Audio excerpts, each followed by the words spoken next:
There are days when you don't know why you're even alive.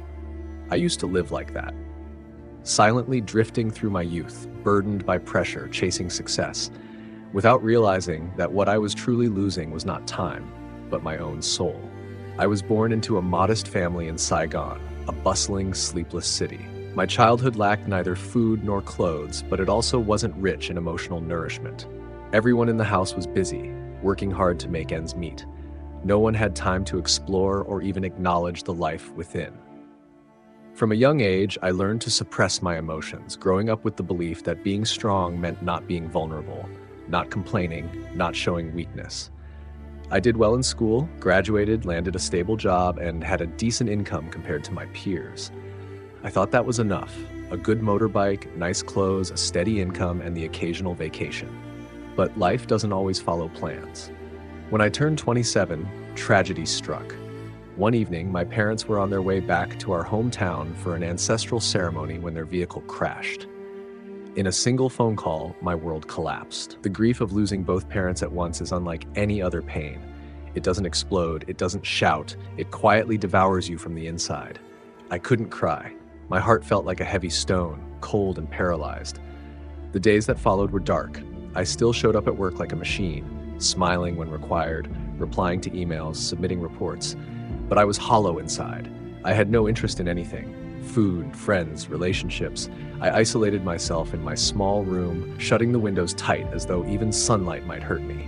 Then, on a quiet Sunday, I got lost. I didn't intend to go anywhere specific.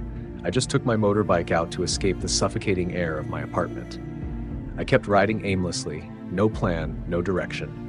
Eventually, I found myself outside a small temple on the city's outskirts. The sky was overcast and a gentle breeze was blowing. Just as I stopped, the temple bell rang, its sound distant yet deeply intimate. I don't know why, but I got off the bike and walked through the gate. The temple was modest, no grandeur, no flashing lights, and yet it brought a strange peace. I sat beneath a Bodhi tree in the courtyard, watching the leaves sway in the wind. An elderly monk approached, his face full of wrinkles, but his eyes were bright and deep. He didn't ask me anything, didn't preach. He simply placed a warm cup of tea in my hands and sat beside me. We sat in silence, but that silence didn't make me uncomfortable. It felt like a gentle embrace, comforting my stormy heart. I don't know how long I sat there, but when I finally stood up, I felt lighter. That day, I didn't speak to the monk, didn't leave my name, but I knew I would come back, and I did. Not once, but many times after. Every Sunday, I returned to that little temple, learning how to sit still, how to listen to the bell, how to breathe. I began reading Buddhist books, not with deep interest at first, just to pass the time. But the more I read, the more I felt I was opening a door to a different world, quiet, non-judgmental, free of competition. Buddha taught about suffering, that suffering is the first noble truth. At first, I disliked this idea. I thought, why focus on suffering? Life is already hard enough. But as I continued to reflect, I understood. Pain is unavoidable, but how we relate to it is what makes the difference. I realized I had spent so much time resenting fate, stuck in the past, in loss, in what-ifs, that I'd forgotten how to live in the present. The Dharma didn't teach me to become a perfect Buddhist or shave my head and chant sutras every day. It taught me to come home to myself, to live mindfully. I learned to sit with my emotions without suppressing or running from them. I learned to forgive others, and most importantly, myself. I learned to smile at the little things, and above all, I discovered the boundlessness of compassion.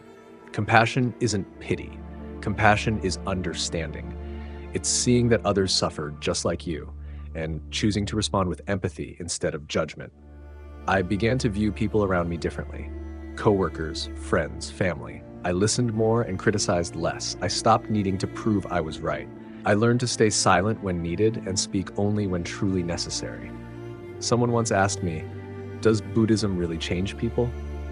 I didn't answer right away, but I know that the person I was 2 years ago wouldn't have had the peace to sit and write this story. I wouldn't have had the courage to face my pain or the grace to forgive myself. Today, I no longer dream of grand achievements. I just want to wake up each morning without a heavy heart. I want to live kindly each day, with others and with myself. I want to lie down each night and smile softly, knowing I didn't waste another day. Buddhism is vast, not because it has thousands of scriptures or countless temples, but because in its teachings there is space for every soul, no matter how lost or broken.